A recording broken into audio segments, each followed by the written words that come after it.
Some of our members share their travel experiences and give us a glimpse of the places they have traveled to.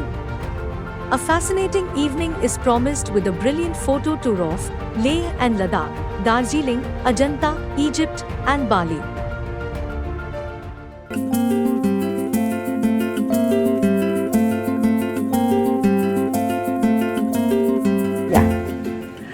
I'm Anjali Mukherjee. I reside at New Alipur, and I went to Bali. I have a hobby of globe trotting, let me say. I have gone lots of places. The last one was Bali. And when I went, I think that was the last I could go and visit a place.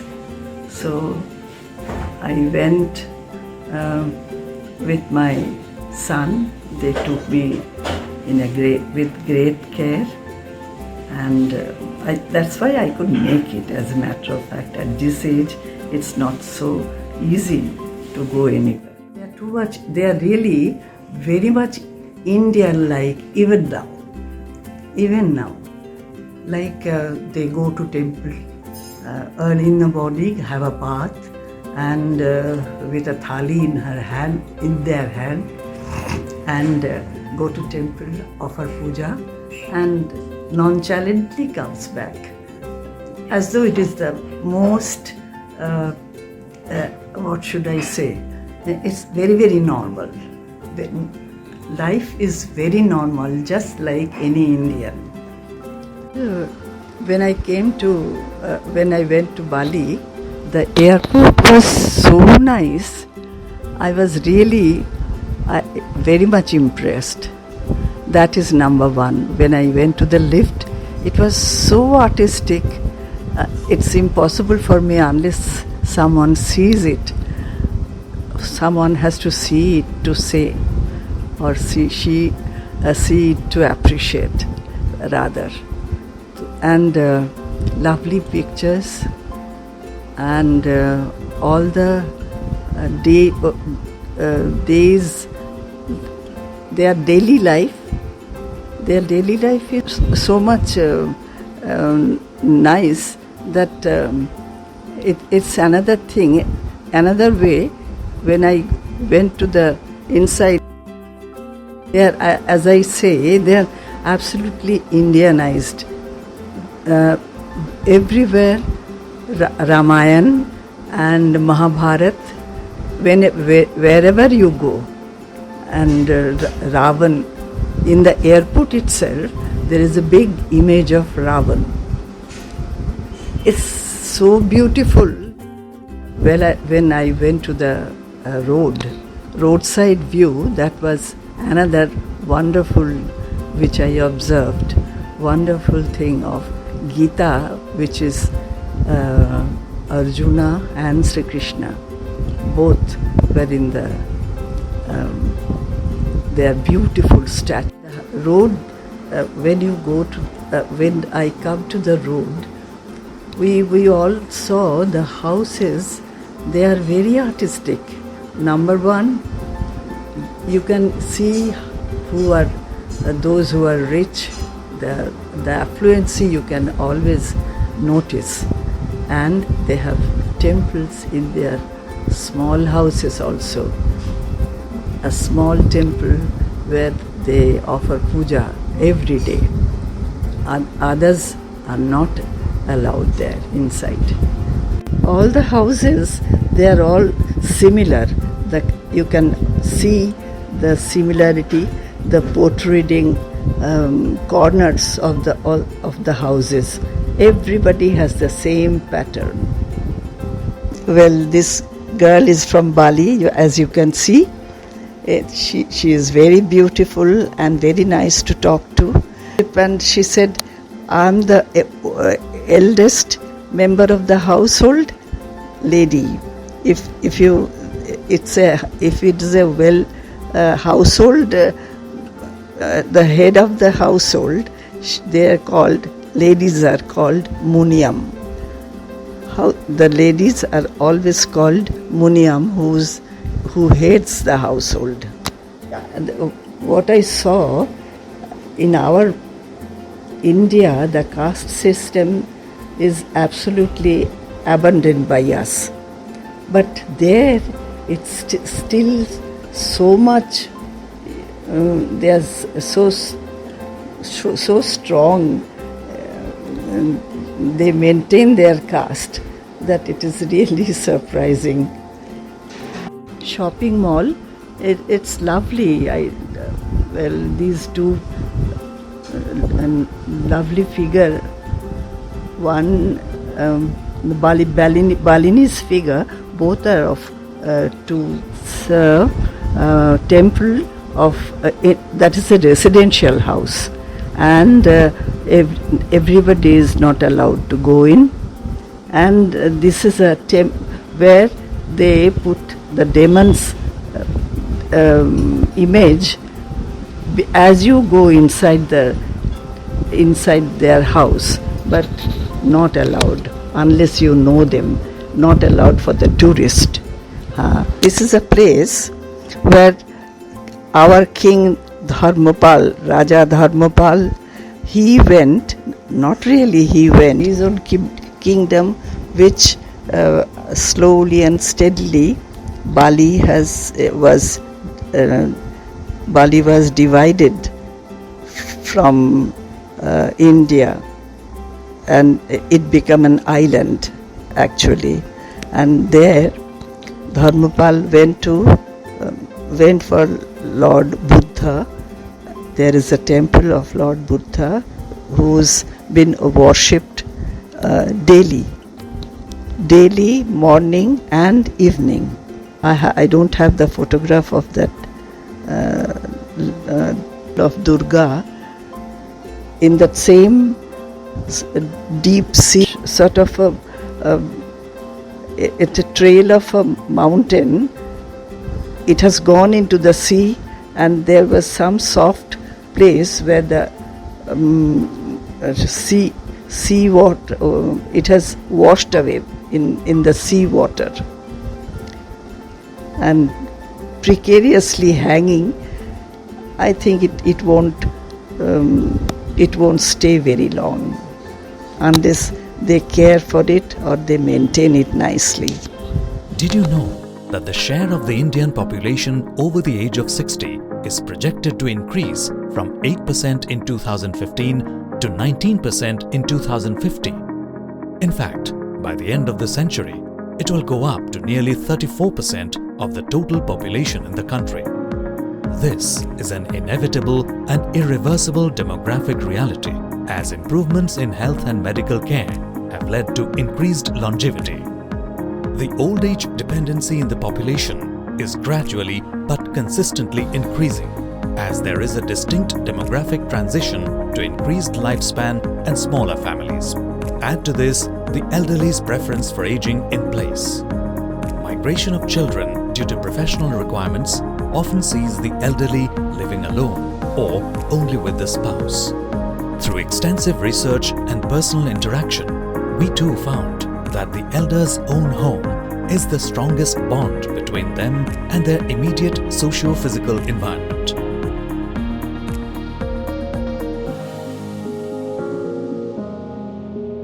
However, the special needs of the elderly need to be addressed.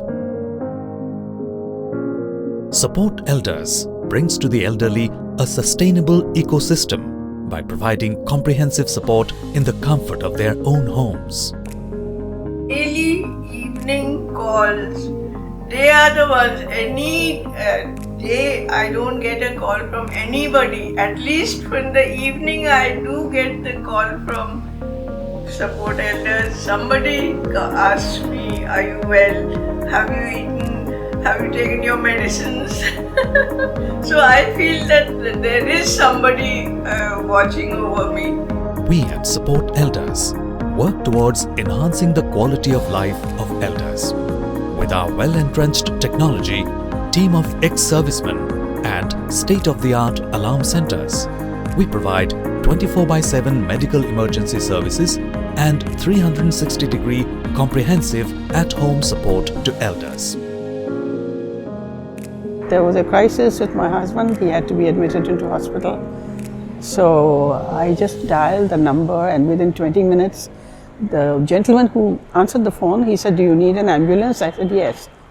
So he arranged an ambulance. He brought it. Within 20 minutes, he was here with the ambulance, and we were able to shift him to, to the hospital for whatever needed to be done. And then, so that was really very good. I was very thankful for that. It's very peaceful to the mind. I really am always happy because I'm with you. I'm with support elders. That gives me a lot of peace in my mind.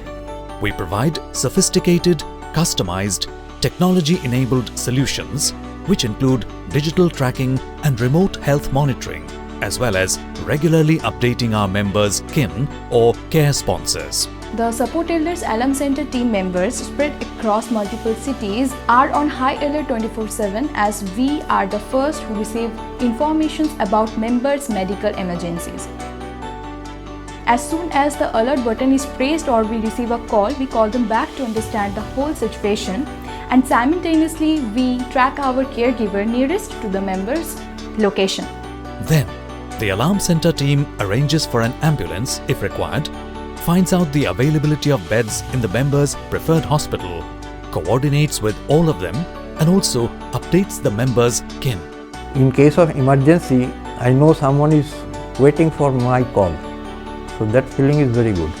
All the ladies who stay alone, even not alone with husbands even, they should take this support elders membership, and they will definitely have better time, as I am having.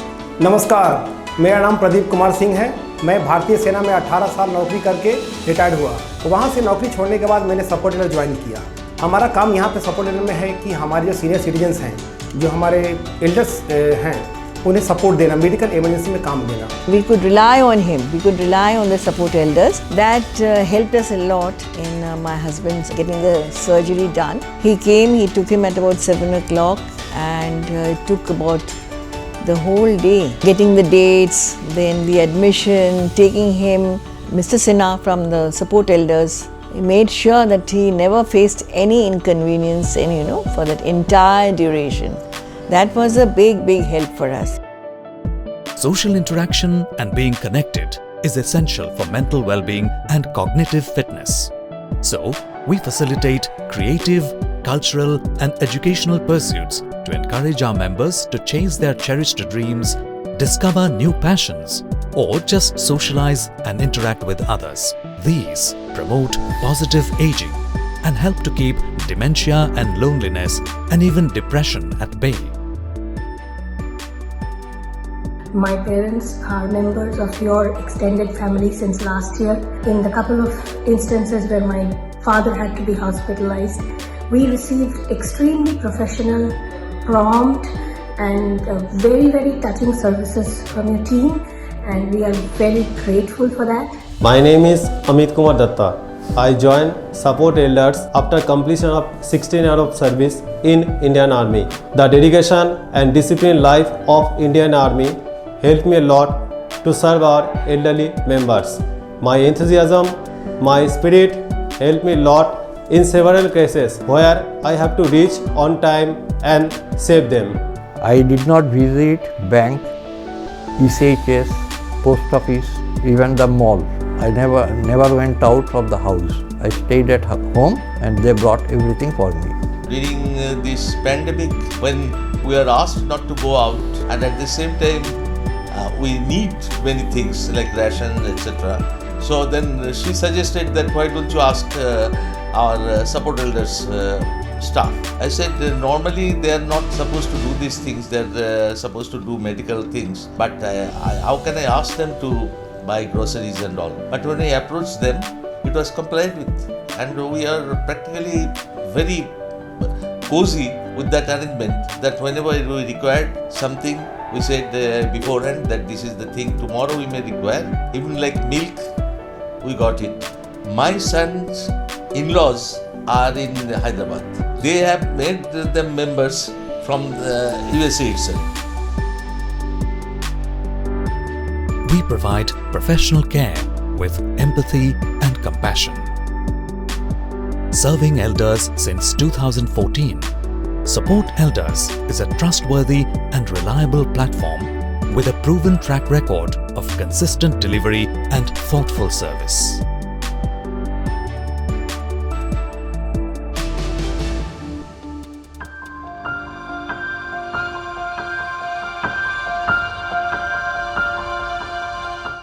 I am Dr. Indrani Haldar, who has taught English and American literature at Jadavpur University for several years till 2001. I have visited the Ajanta caves twice. Once as a 7-year-old child in 1943 with my parents. All I remember of the visit, I do remember a great deal for a 7-year-old child. I remember that we reached Ajanta, which was an extremely forested area at that time, wild and forested, and put up at a bungalow over there. The next morning, the guide organized by the bungalow people took us to the Ajanta caves. All through the night, we had heard wild animals which roamed the forest around. But when in the morning we started for the Ajanta caves, it was absolutely desolated. We traveled up and down a horse-shaped mountain range of mountains with caves at different levels, carved into the rock.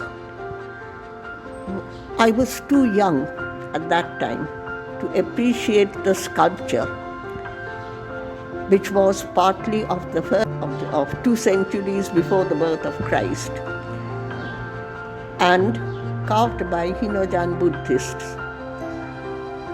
But what I appreciated much later was the splendor of the paintings which decorated the walls of the cave.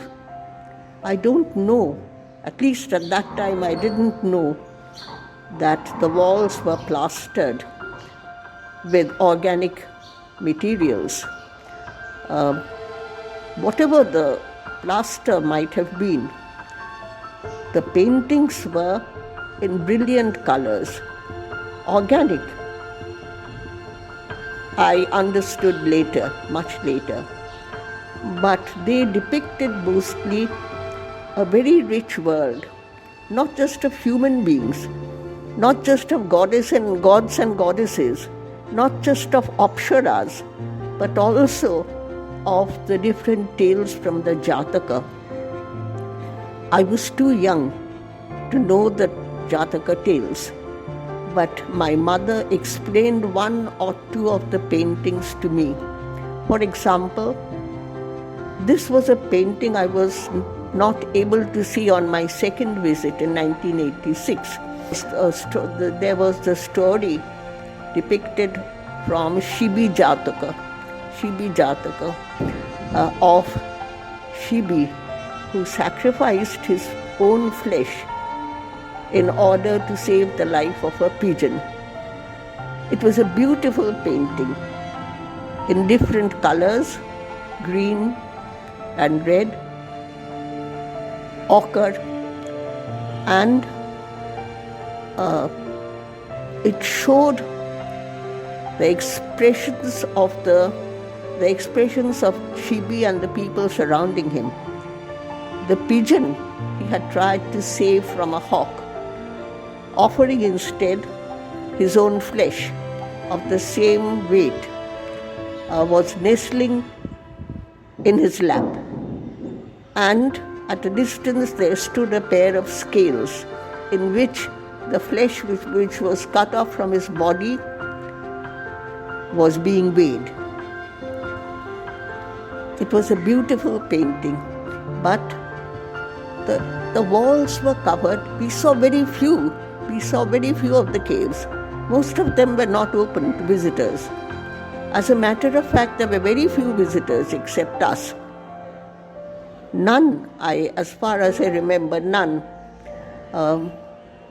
And yet, I had the feeling that I had entered a very rich world of animals, huge elephants swaying their trunks, birds, airborne gods and goddesses, human beings, bodhisattvas, apsaras, and also the stories were extremely enthralling. I don't remember most of them because I hadn't read the Jatakas at age 7. But the Shibi story, the Shibi Upakhan, remained in my mind for a very long time. That was all that I remember of this first visit to Ajanta. The visit was in 1986 with a number of my students from Hyderabad, and this time I put up at Aurangabad, and after having seen the Ellora caves on the first day, on the second day we booked a tour of the Ajanta caves with the government tourism department. We were taken in a bus there, and I was surprised, astounded as a matter of fact, at the change that I saw in the place. No forests, almost bare hills, crowds of people, hordes of people, and huge cafes, cafeterias, hotels. Anyway, we were taken by a tourist guide to the caves one by one. It was a long line. We had to wait in a queue.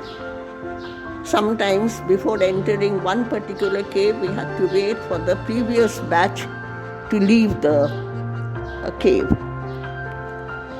This time I was equipped not only by age and experience, but also by the fact that I am an art lover and had seen architectural and painting marvels abroad in places like Greece or Italy or France, and had some idea of how to judge the paintings. What I saw at first seemed a little bit disappointing, because it seemed to me that the paintings had lost their brilliant colors. They had become somewhat faded. I looked around for the Shibi story, Shibi Jataka story, which I had so admired on my first visit at the age of 7. It was nowhere to be found. I asked the guide about it, and he almost didn't seem to be acquainted with the story at all. However, he pointed out a place where there were only patches of color. I don't know, that was also about 40 years ago. I don't know whether the whole story has been restored in the meantime. But it was a disappointment. Otherwise, what I liked about this visit was that I could see the entire cave properly. We didn't have, on my first visit, we had been able to see only with the help of torches, only with the help of powerful torches. But this time we had more competent electricians, and we were able to see the paintings or whatever remained of them. This time I understood the beauty of the other paintings as well. Everyone knows about the Padmapani Bodhisattva. Everyone knows about the Vajrapani Bodhisattva and the Avalokiteshwar. But there were other paintings also scattered all over the walls of the cave, suggesting once again a world which was rich, a world in which the secular and the religious, the secular and the spiritual came together. These paintings were done by monks who naturally had a bent towards spiritual aspirations. But what I saw was this, what I felt was this, that they were trying to bring the two worlds together. This world and the next. This world so rich in life. And the next world also, which was rich not just in spirituality but also in gods and goddesses who suggested a flying away to a realm of beauty and splendor. There were several flying figures. The Apsaras, for instance. There were other flying figures also. And these attracted my attention also because I felt that these Ajanta painters had mastered the art of perspective. In one painting, which should have been static, they suggested movement and dynamism.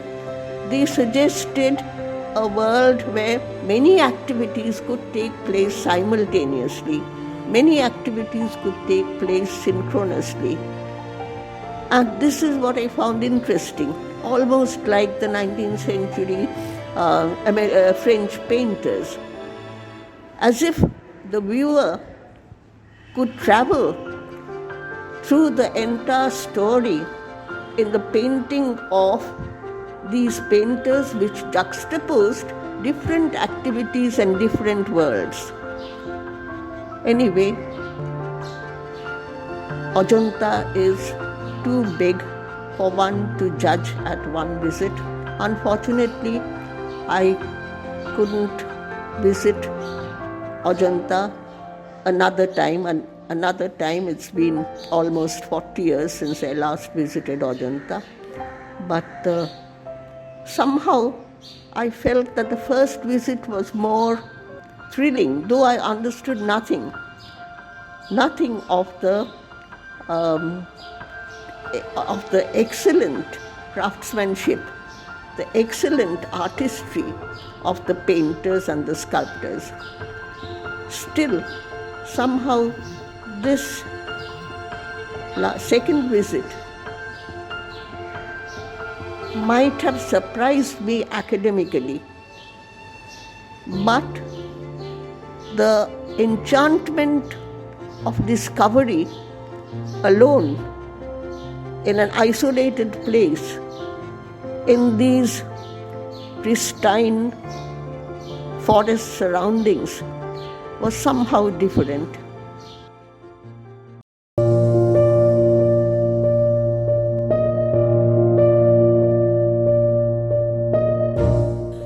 Ladakh, it was not a leisure holiday. Exactly 5 years to date, it was rather an adventure at every step of the way in Ladakh, on nature's turf and on her terms. I was touching 70, my husband 6 years older. We were accompanied by our daughter and 6-year travel-savvy granddaughter. Mountains have always held a special place in my life. A veritable Lorelei, not to destruction, however, but to a wonderful land of towering snow-clad mountains and high passes. The ranges of Ladakh are blended together in a chromatic symphony of reds, greens, yellows, purples, browns, because of the mineral pigmentation in the rock. I had visited Nicholas Rerich's home in Manali years ago and seen his wonderful collection of rocks, which fired my imagination, and Ladakh became a must in my bucket list. The flight from Delhi was at 5:30 a.m. and reached Leh at 6:30. Excitement built up as we crossed the greater Himalayas, where the peaks pierced the monsoon cloud cover like nunataks. Leh Airport does not allow civilian flights after 10:30 under military regulations. Leh is girdled by the Zaskar range in the south and the Ladakh range to the north. There was a slight nip in the morning air, but balmy and a welcome change after the mid-July heat and humidity of Kolkata. Surprisingly though, temperatures touched 30 degrees Celsius in the mid-afternoon. When you go to Ladakh or have been there already, you would know that it takes time for plains people to adjust to the rarefied air at 13,000 feet. Altitude is tricky and may hit you even before you know it, even though you may feel absolutely fit. So the first day was spent quietly, just lazing around. On day 2, we were ready to brave the highest motorable road in the world at 18,380 feet. Khardungla Pass over the Ladakh range to the Nubra Valley, which lies between the Ladakh range and Karakorams in the north. It is also called the Dolma or Valley of Flowers. Karakoram has always remained between the pages of a geography book, and Siachen, Saltoro Range, K2 Peak and Pass were just names of a remote corner of India. Today they were a reality. We were on the route taken by the Indian Army to the Siachen Glacier, which came into sharp focus with Operation Meghdut, having to fight a bitter battle to retain our largest water source, but had lost many men to the inclement weather in recent times. Today, however, we all know it's a different ball game. Hats off together to these men who guard our borders. All these thoughts flitted through my mind as we began our journey. Out of Leh, it was a constant climb through steep gradients, tortuous roads, snaking up the spectacular volcanic, sedimentary and basaltic mountains. The scenery unfolding was astounding and had me riveted. I wondered how intrepid man, undeterred by this unforgiving adversary, had carved out a narrow path through it, but paled into insignificance on the dramatic and incredible landscape. There were deep gorges, meltwater streams, broken roads, and moments of apprehension when piles of rocks, mudslides, blocked our progress and reiterated the insignificance of man and his feats when facing nature on its turf. Every minute was fraught with trepidation and momentary panic, as the wheels would often brush the edge of an endless cliff. Yet, on the other hand, the grandeur, scale, and colors sent us into raptures. Some bends gave us unhindered views of the snow-capped Zaskar, 67 kilometers out of Leh. We were at Khardungla, the world's highest motorable pass, at 18,380 feet. Amidst an unending snowfield, where strong winds buffeted the pass and the colorful prayer flags fluttered madly. There was an army dispensary with oxygen facilities, a Shiva temple, a small tea place, and a toilet with just a hole. Ouch, stinky as hell, but when you have to go, you have to go. We could feel the effects of rarefied air as it caused dizziness, a sense of disorientation and breathlessness. It isn't advisable to stop too long, but move down to lower altitudes. On the northern face, as is usual, the ice was thicker and continued further down. Patches of green on the alluvial fans showed the effect of water on the treeless, barren landscape. Lavender grew wild, which was punctuated by the pink Himalayan rose. The Karakoram was now to the right, and Ladakh range towered above us as we descended sharply. Here the road bifurcated to the right towards Siachen. Our destination, Nubra Valley, was to the left. Gully erosion was a striking feature, and we realized that we were in a desert, a cold desert. Nubra River is fed by the Siachen Glacier and is a tributary of the Shyok River, just as Galwan is to the northeast of the Nubra. The Shyok flows northeastward, turns south, and flows westward to join the Indus in Pakistan. As we descended, turning a bend, we were held up behind a long line of vehicles. 2 army trucks from opposite sides were stuck on a sharp bend. The truck on the outer bend was precariously balanced on the edge, and an inch forward would have it hurtling down. Skillful maneuvering, loud curses, and heart-stopping moments later, they were finally able to move safely. Heaving a sigh of relief, the stalled traffic moved. This is an ever-present danger on these narrow, winding roads. Meanwhile, my 6-year-old landlubber wanted her feet on terra firma, and in spite of being motion sick, she wanted to explore. So both of us went rock gathering while the truck drama played out. Coming down into the valley, we saw hamlets with fields of mustard, barley, potatoes. Despite the treeless plains, there were patches of green with occasional poplars serving as windbreaks.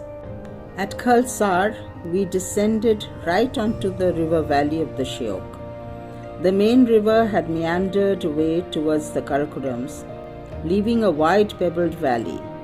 The road ran straight through it and climbed again sharply to Diskit, the old capital of Nubra. The iconic statue of Maitreyi Buddha towered above us and stood resplendent in greens, blues, reds, and gold. Beyond Diskit, we espied an unusual sight, Barkhans, crescent-shaped white sand dunes. Between the 2 highest mountain ranges, which remained snowbound for 8 months of the year, the Creator had a sense of humor indeed. Handa was our destination for the night. There are numerous guest houses and tented areas, hotels for tourists. 2 attractions were the 2 humped Bactrian camel and dune bashing on ATVs. Ladakh possesses an enduring mystique as a thriving center of Buddhist culture, and also has a long history of being a trading center on the caravan route which linked Central Asia, China, and Tibet to India. This region was on the ancient Silk Route.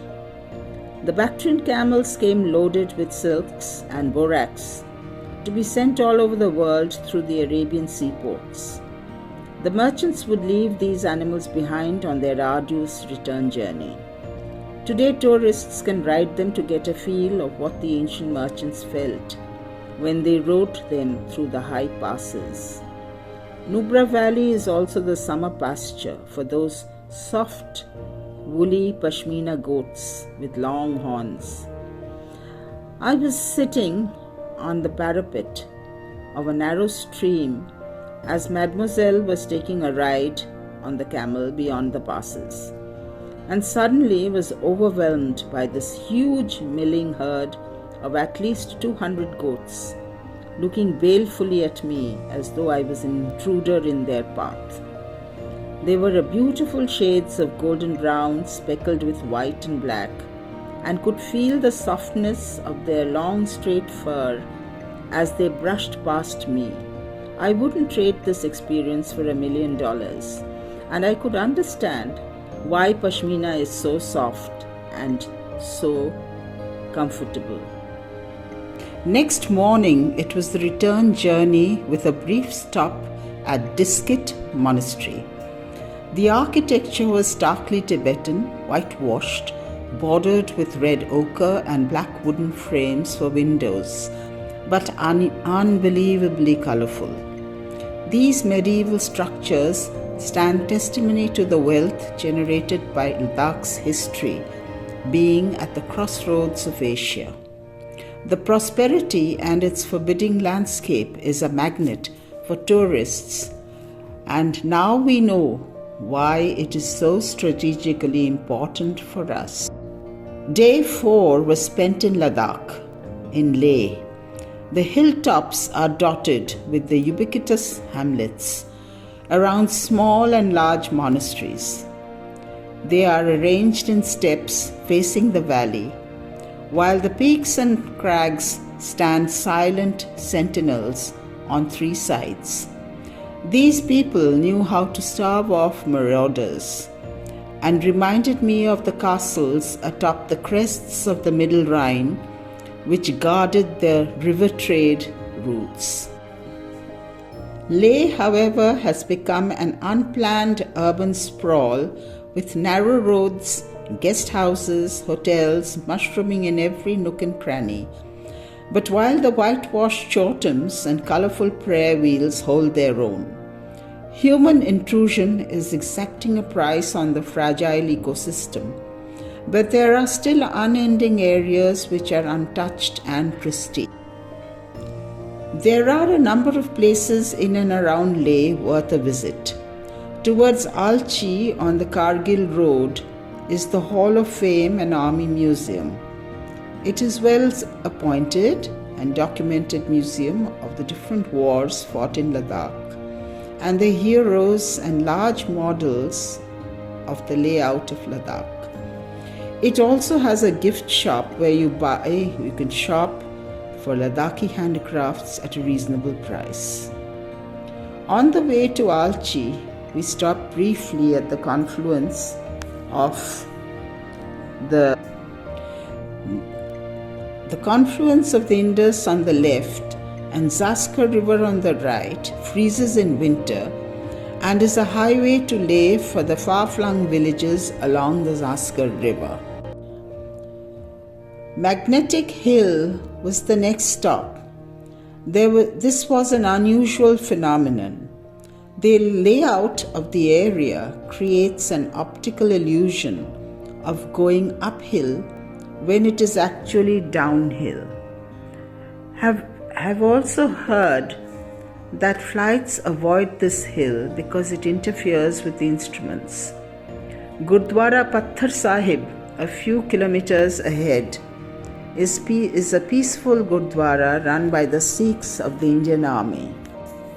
Stopping for lunch in an apple and apricot orchard was a unique experience. Unfortunately, we couldn't have a free run of the apples as they were still small and raw. Alchi is a protected complex of the 5 temples, nondescript and whitewashed, but has fabulous paintings of Virochana, Tara and Maitreya Buddha. Inside, the temples predate Yuan a visit to India. Unfortunately, we could not photograph them as photography was prohibited. Leh's marketplace was quintessentially Tibetan. All around were large and small shops selling tankas, pashmina woolens, dry fruits and stuff for daily use. There was an old man dressed in typical Tibetan clothes sitting with his wares of multicolored stones probably gathered in the wanderings through the mountains. He wasn't averse to making a quick buck though, as quite a few tourists wanted to photograph him. A large raised boulevard running the length down the middle of the square was a welcome spot for tired, aching feet. Internet services don't work well and is regulated. Mobile connectivity is only through BSNL, and hotels provide Wi-Fi services. The post office was teeming with people flocking to the payphones. On the 5th day, we were on the Manali road to Pangong, which is the subject of dispute today. The road was worse than the one to Nubra, because being in the melting season, roads just don't hold with landslides, etc. At 17,860 feet, we crossed the Changla on a bone-rattling road, the second highest. 2/3 of this lake was captured by the Chinese in 1962. Army convoys moving up and down added to the delays. As we approached Pangong, the Shayok Valley to the left was marshy and resembled a tundra plain with short grass and occasional blooms. The region abounded in furry marmots, an endangered species. There were also yaks and kayangs, a cross between donkeys and mules. A sliver of blue was visible in the distance, but disappeared in the wink of an eye, only to reappear in all its glory, in myriad shades of blue and purple, surrounded by ranges of brown and gold, a painter's delight at 14,000 feet, and my head bowed in obeisance to the master painter. It was cold but exhilarating, and temperatures dropped to 2 degrees at night. Evening was spent by the shores, which puts you in a trance.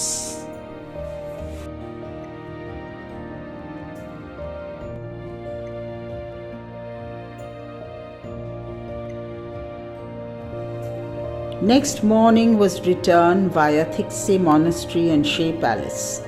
I chickened out at the number of steps to be climbed, but the 6-year-old was already way up and inspired her mother and grandfather to explore with her right to the top, while I meandered among the many roadside shops. Day 7, Shanti Stupa and Hemis were on the cards. All very colourful, peaceful, typically Tibetan Buddhist structures. Now the sculpture that you see of Maitreyi Buddha is a 3-storied high statue, but we use the panoramic system by which we could get the whole picture in one area. There is a national park, Hemis National Park, where snow leopards are sighted. We weren't lucky.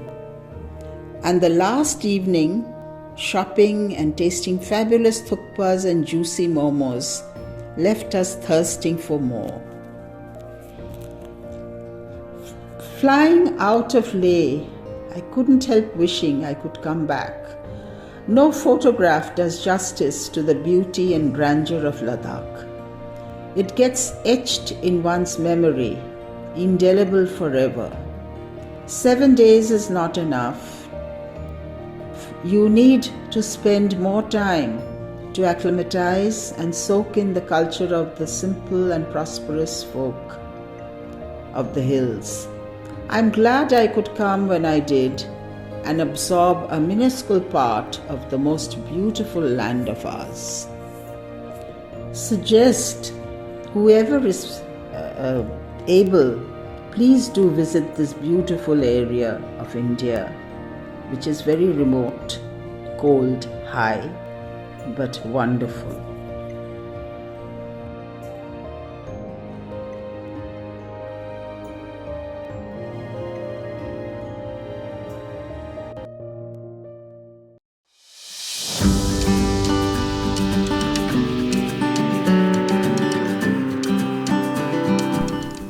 আমার দার্জিলিং ভ্রমণ। এবারে দোল পূর্ণিমায় আমরা ঠিক করেছিলাম আমরা দার্জিলিং বেড়াতে যাব। পূর্ণিমার আলোয় বরাবরই আমার পাহাড় দেখতে ভালো লাগে। পশ্চিমবঙ্গ সরকারের মেঘবালিকা ট্যুরিস্ট লজ বুক করা ছিল।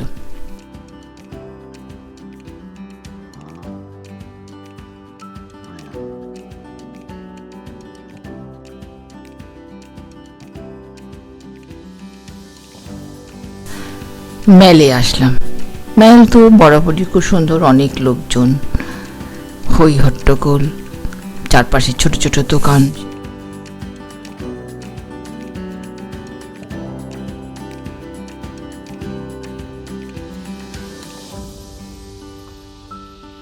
আমাদের যাবার কথা ছিল টাইগার হিলে। সেই মতো আমরা ভোর 4টেয় ঘুম থেকে উঠে প্রস্তুত হয়ে নিলাম এবং আমাদের গাড়ি এসে গিয়েছিল। ড্রাইভার ফোন করার সঙ্গে সঙ্গে আমরা হোটেল থেকে বেরিয়ে এসে সেই গাড়িতে করে টাইগার হিলে গেলাম। তখন তো পূর্ণিমার আলো, জ্যোৎস্না চারিদিকে খেলে বেড়াচ্ছে, দূর থেকে কাঞ্চনজঙ্ঘা দেখা যাচ্ছে। প্রায় ঘন্টা খানিক অপেক্ষা করার পর সূর্যদেবের দর্শন হতে শুরু করলো। প্রথমেই একটা হলদে আলো, সেই আলো টাইগার হিলের এক পাশ থেকে উঠছে আর অন্যদিকে কাঞ্চনজঙ্ঘার মধ্যে গিয়ে পড়ছে। আর সেই যে সাদা রং হয়েছিল বরফে পূর্ণিমার রাতে যাকে দেখা যাচ্ছিল, সেই সাদা শুভ্র রং আস্তে আস্তে হলদে হলো। তারপর এদিকে আবার সূর্যের রং পাল্টালো, হলদে রংটা কমলা রং হলো, আর সেই কমলা রংটা গিয়ে পড়লো কাঞ্চনজঙ্ঘার উপর। কাঞ্চনজঙ্ঘার রঙও চেঞ্জ হতে লাগলো। এই যে রং পরিবর্তনের খেলা, সে যে কি অপার্থিব দৃশ্য, সে না দেখলে বোঝা যায় না। আমরা অনেক জায়গায় সূর্যোদয় দেখেছি, কিন্তু টাইগার হিলে সেই সূর্যোদয় এ একটা অন্য অনুভব। তারপর যথারীতি সূর্য অনেক উপরে উঠলো, টাইগারও খুব দেখা গেল সুন্দর। আমরা অনেক ছবি নিলাম, অনেক ভিডিও করলাম, মনে এক গভীর প্রশান্তি। তারপর আমরা সেখান থেকে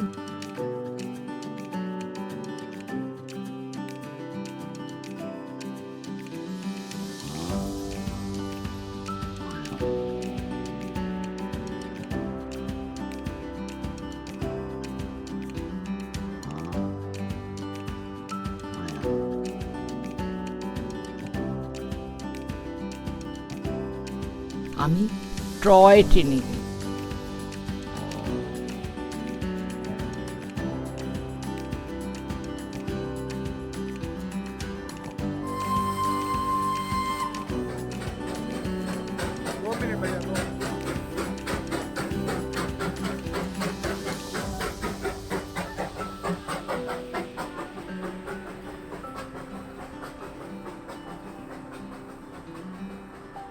আমার অনেক দিন ইচ্ছে ছিল যে দেলো পাহাড়ে গিয়ে আমি কিছুদিন বিশ্রাম করব। আমরা সেখানে উরু রিট্রিট বলে একটা হোটেল বুক করা ছিল, আমরা সেখানে গিয়ে উঠলাম। দার্জিলিং কালিম্পং খুব সুন্দর, যেন একটা স্বপ্নের দেশে এসে গেলাম। আর ইউরো রিট্রিটটা তো ভারী সুন্দর, সেখানে ট্রেকিং করার এত সুন্দর জায়গা, মানে আমার মতন বৃদ্ধাও সেই ট্রেকিং লাইন ধরে ধরে আমি হাঁটলাম, উপরে উঠলাম, নামলাম, যেন এক ছেলে মানুষই পেয়ে বসেছিল। তারপর আমরা উরু পাহাড়ের কাছে, উরু হোটেলের কাছে আমরা একটা জায়গায় গেলাম, সেটা হচ্ছে দেলোর বাগান। আর তার কাছে একটা হেলিপ্যাডও আছে। আবার অনেকে দেখলাম সেখানে প্যারাশুটে প্যারাসিলিং, প্যারারাইড এসব করছে।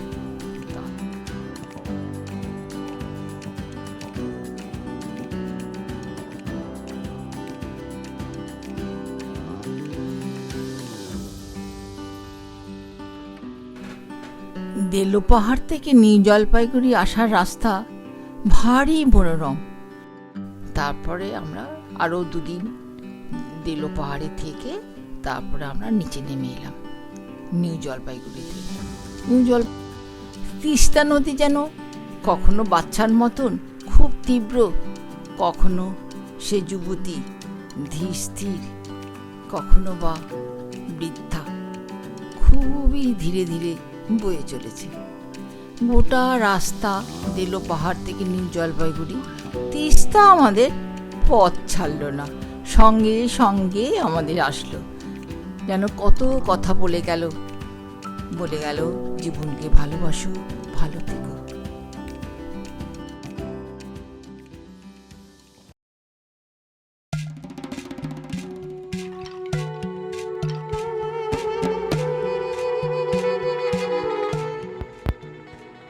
Good evening all. I'm Babli Mukherjee, also known as Srilekha Mukherjee, but Babli is the name by which I'm more known. I'm a culinary book author, and today I will describe to you my visit to Egypt in December 2021. 17th December 2021.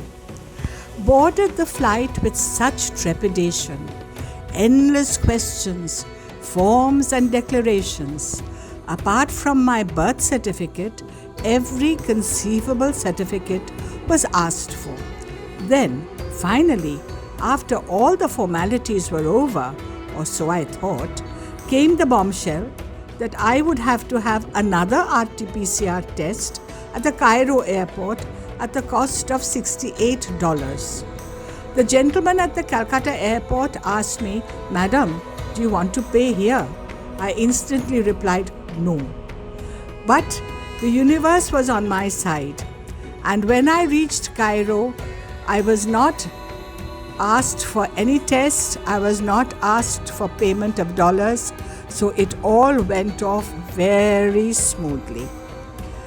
Finally, when I reached Beirut, I was wheeled into business class, and though it was breakfast plane and was comfortably settled into business class, and though it was breakfast time, offered the lunch menu. I had a Campari orange for starters, then a platter of real starters, smoked salmon, tiny dolmas, hummus with small round Egyptian chapatis called Aish Baladi, though I didn't know the name at that time, hummus, and a special hummus called hammara, which is hummus with red pepper, walnuts and bedana, pomegranates. Exotic, rounded off, very exotic, and I rounded it off, all off, with a glass of chilled champagne. Michael welcomed us with a glass of nice whiskey. Marissa, my granddaughter, had also arrived within hours of my arrival, so it was the sweetest of reunions with my family. Any meal at Bingo's, Bingo being my daughter, is never short of a gourmet standard. She puts the hotels and restaurants to shame. Brunch table was pastiarma, which was thin slices of dried meat, a bit like serrano ham, smoked salmon, hummus, tuna fish dip with anchovies and capers, roasted cauliflower hummus, beetroot hummus, and scrambled eggs with small pieces of smoked salmon. Dinner, however, was pish-pash with chicken and mixed vegetables, since Janine, my younger granddaughter, had arrived with pet kharab, a delicate tummy. But Bingo made it quite delicious by adding pure ghee, chopped lemon and red chili fish sauce to the pish-pash. The pyramids and the Sphinx in Giza. At last, the long-cherished dream is about to be realized. For the past 3 weeks, I have watched endless videos on Egypt and its pharaohs.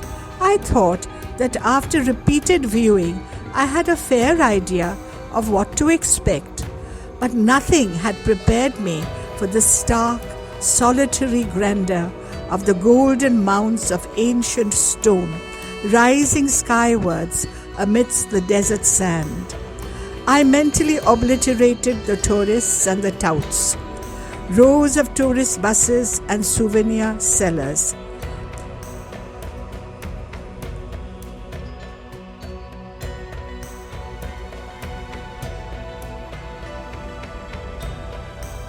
This picture was taken on the 20th of December, the day we visited the pyramids.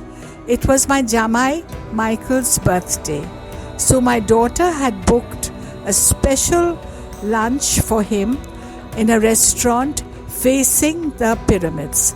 So here we are together. We are here together looking out at the desert sand and enjoying a typical Egyptian lunch and celebrating my Jamai's birthday. Travelled back to the caravanserai of the 16th century last night.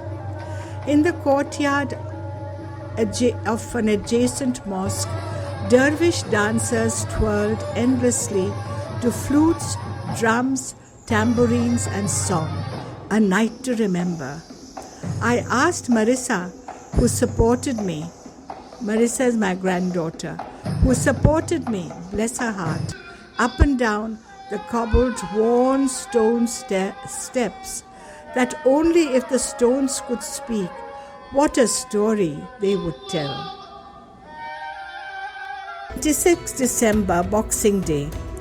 Early morning, we set out in a long, comfortable hired van for Soma Bay Resort, 600 miles away and 6 hours to drive. Soma Bay is on the Red Sea in a township called Hurghada. It's a beach resort town housing many hotels like Sheraton and the Kempinski. Ours was a favorite spot for water sports called Soma Bay Breakaway, but strictly meant for sports-loving, active people of all ages. Mostly European, the hotel was filled with German-speaking guests because this resort is under German management, and also, I believe, the German diplomats get special rates, like my Jamai. The journey through the desert was hugely awe-inspiring. Though there were large petrol stations and diners all along the way, but the empty stretches of golden desert sand was stark yet breathtaking. At times the road went through small hills, and either side of the 6-lane broad road rose bare rocks, sometimes 400 to 500 meters high, and the layers of stone were in various colors of deep pink, rose, olive green, grey and yellow. Some hills were dotted with small broken bits of black stone, which made the hill look black from afar. We rushed past at the rate of 110 to 120 miles per hour through townships with names like Zafrani, Rao Shukur, Ras Gharib. In my mind's eye, I imagined them as palm tree-studded oases of ancient times, housing caravanserais for the travelers and the merchants on camelback trudging through the desert sands.